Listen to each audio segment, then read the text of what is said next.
we're going to talk about a very distinct thing, which is Irish humour. Oh, he's out already. I want to come closer so I can hear the story, Mummy. We're going to see how it is coping in the Gen Z climate and how the Americans, interestingly, have impacted its sense and sensibility.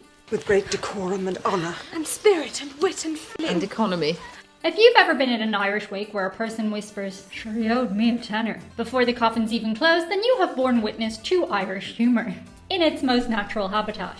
We don't do feelings, we do jokes. Irish humour isn't optimism, it's alchemy. It takes pain and turns it into connections. Centuries of repression and rain turned into a one-liner that goes, "Yeah, I'm dying inside, but at least I'm funny." We've already spoken on this channel about how you will compliment an Irish person and will inherently short-circuit. "Oh hey, I love your jumper."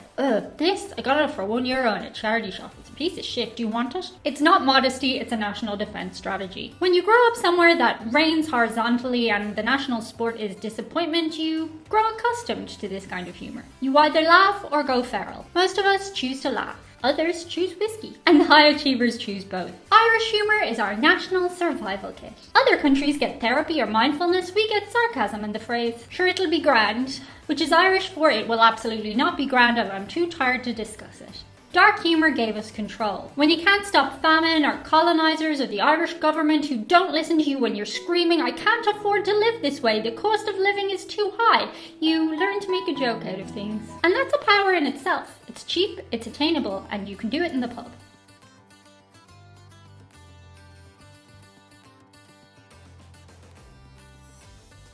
Psychologists would call it gallows humour, but we, Irish, would call it Wednesday. You can't control the weather, your mother's disappointment, or your neighbour's hedge trimmer at 8 a.m, but you can control whether you take it in good humour. And you can slag them off. What's a slag? Let me interpret that for my American viewers. You can roast them. Roasting is the American word, the Irish call it slagging. The Jewish and Italians say ribbing. Nobody does it quite like the Irish though. See, we have this magical little ingredient called charm.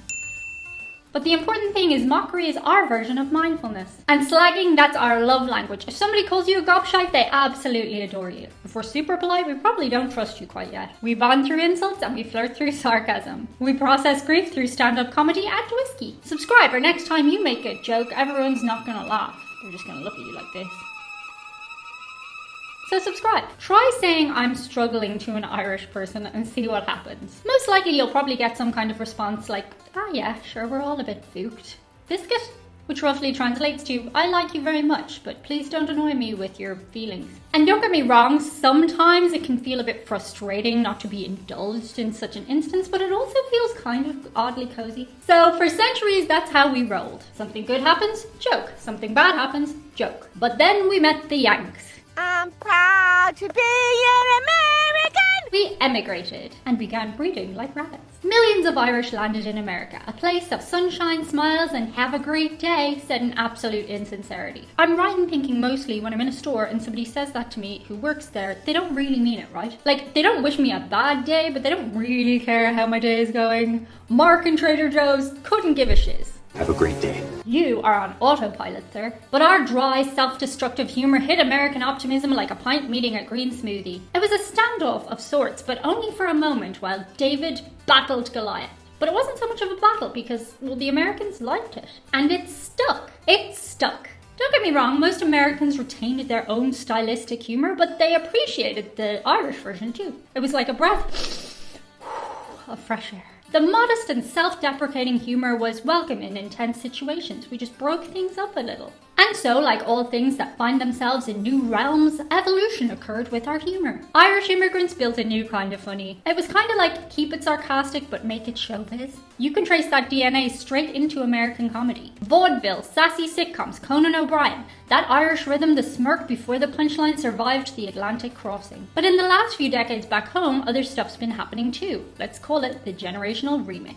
Wick, wick, wick, wick, wick. Millennials, well, we started cracking open the trauma vault like never before. The boomers didn't know what to do with themselves. Half repression, half therapy podcast. We'll admit that we're broken, but we'll also acknowledge that talking about it makes us sound like we're talking a load of shite. Freud, supposedly, said that the Irish were the one race of people that you could not psychoanalyze.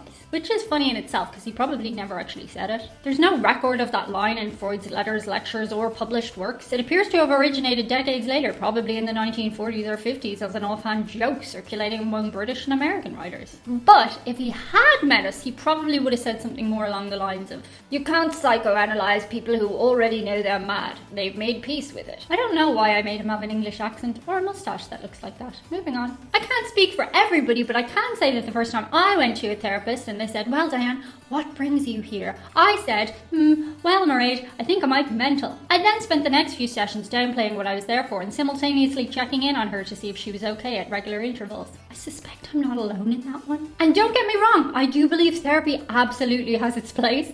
An important place, especially when your friends get sick of you talking about the same old shite over and over and over. Or sometimes stuff is just so dark you need an objective person to talk it out with you. Big feelings. But sometimes humour is cheaper, faster and easier than therapy. And you have more crack. You know how I afford my pints? Through Patreon. Check out my Patreon for more behind the scenes videos and other stuff and things. And if Irish people's relationship to humour wasn't already complicated enough as us millennials tried to navigate the wave of feelings and dealing with them, while the boomers said, "What feelings? Get over yourselves." Now Gen Z have shown up and at times they've started to overcorrect. They're struggling to navigate situations where they really do need some help and time out, with times where they just need to give themselves a kick in the arse and get over it. It's not their fault. They're being fed this over and over and over on social media. You do need to navigate your feelings and organise them and all that kind of thing. But there are times, in order to get on with life, you need to just give yourself a kick in the arse and say, get on with it. You can't always say, "I cannot do this thing today because I'm emotionally dysregulated." It is valid, but sometimes it's better to have the Irish attitude of just going down the pub, having a pint, laughing at old Mr. Murphy falling off the stool, and rebooting your nervous system that way. It's in your DNA, Irish youth, and if you've been struggling, maybe try that one. Be around other people. Laugh. It's in your DNA. You've just been watching too many American TV shows. I'm taking a mental health break. Okay, have fun now.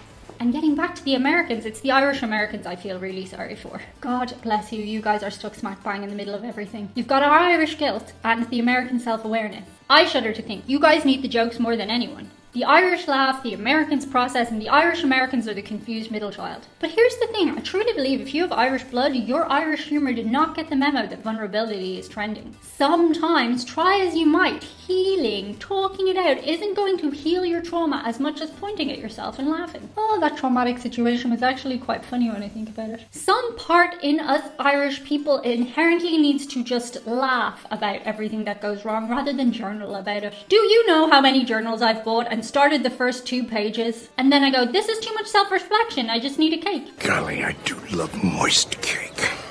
The non-Irish approach is to coddle the wound, heal it, talk about it. The Irish approach is to slag it off until it leaves the room. But, there is a cost to always laughing. The trouble is when laughter becomes your reflex, it also becomes a place to hide things. An Irish person can tell you their house flooded, their granny died, they lost their job, but Asher, it's grand. It's not grand, and you can acknowledge that it's not grand through humour. When the joke itself becomes armour, it keeps you safe from pity, awkwardness, but also sincerity. It can keep you isolated. Our humour can connect us and hide us at the same time. It's kind of about balance. The thing that saves you emotionally in the moment can also stop you from fully healing, so you do need to figure out what the balance. I just said the balance. The balance. We of Irish blood must find that balance because we're just cut differently. We can't be all touchy-feely emotions all the time. We have to laugh about stuff sometimes, but we can't laugh about everything all the time. That's why our best comedians, Tommy Tiernan, Aisling B, Dylan Moran, all sound like they're smuggling therapy into their jokes. They know the laugh and the cry are only a breath apart. Therapy is about one person talking to one other person, and that's valuable, as I've said. Irish humour is about 30 people in a room joking, talking about some deep, dark stuff, and joking about it, and eventually somehow everybody leaves feeling a bit better, probably with a sore head the next day if alcohol is involved, but emotionally better. Finding that balance is the thing that actually breaks down barriers and allows sincerity to come in. It alleviates the awkwardness and lets people speak their truth and things that will actually heal you faster. So yeah, life's brutal, but we're all in it together. When Irish people do humour right, the joke is conspiratorial, not competitive. We laugh with each other, not at each other, because the joke is secretly about ourselves. Joy and grief sitting side by side with matching drinks. Humour isn't our distraction, it's our declaration of resilience. So yes, Irish humour can be a cry for help, but it's also our battle cry. It's something we should embrace, be proud of, and use when we need it from time to time. Therapy is good. Sometimes you need to address and deal with your pain, but there are other times where you just need to give it a nickname and feed it a drink and laugh at it. Different tactics, same mission, staying human without losing the crack. Anyway, thanks for coming to my group therapy session. I'm fine, probably. See you at the pub. First one to cry buys the round. That's it for today. Thank you so much, guys. See you on the other side. Bye.